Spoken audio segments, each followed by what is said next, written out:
200 বিমান ঢুকিয়ে লন্ডভন্ড করে ফেলল তেহরানকে।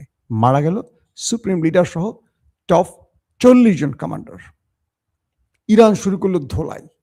এখন আমেরিকা বলছে চলো আলোচনা করে, ইরান বলছে একটু ওয়েট করো।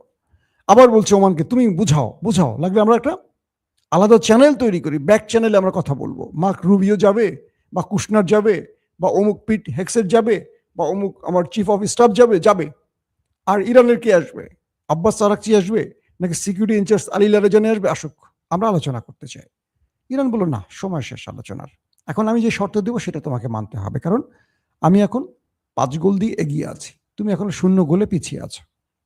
এরই মধ্যে সৌদি আরবে এলেন মিস্টার পাকিস্তানের শাহবাজ শরীফ, জুতা পলিশ করা প্রধানমন্ত্রী, আর এলেন ফিল্ড মার্শাল, ট্রাম্পের বারবার ইনভাইটেড মেহমান মিস্টার আসিম মনির।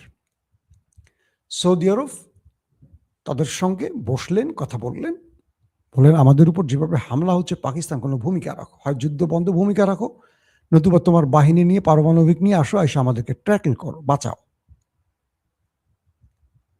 ইউকে থেকে দেখছেন না, রয়্যাল অফ ইউকে, জি, যশোর, সাগরদড়ি নাকি আমিরাত, সারজা, সাতক্ষীরা। তো এখন যে বিষয়টি হলো, এই পরিস্থিতির আলোকে সৌদি আরব চাচ্ছে পাকিস্তানকে টেনে আন। এই লড়াইটা কি পাকিস্তান ইরানের বিরুদ্ধে করবে, নাকি পাকিস্তান জাতিশত্রু বা ইরানের পর তুর্কি বা তুরস্কের আগে পাকিস্তানকে যারা টার্গেট করতে পারে সেই ইসরায়েলকে বাঁচাবার জন্য? একটা রাষ্ট্রের 25-30 কোটি মানুষ ইরানের পক্ষে, কিন্তু সেই রাষ্ট্রের 2 জন ব্যক্তি, একজন ফিল্ড মার্শাল, একজন প্রধানমন্ত্রী, কেবল গদি বাঁচাবার জন্য আমেরিকার পক্ষে। ভাবা যায়? বাংলাদেশে তাই হয়েছে।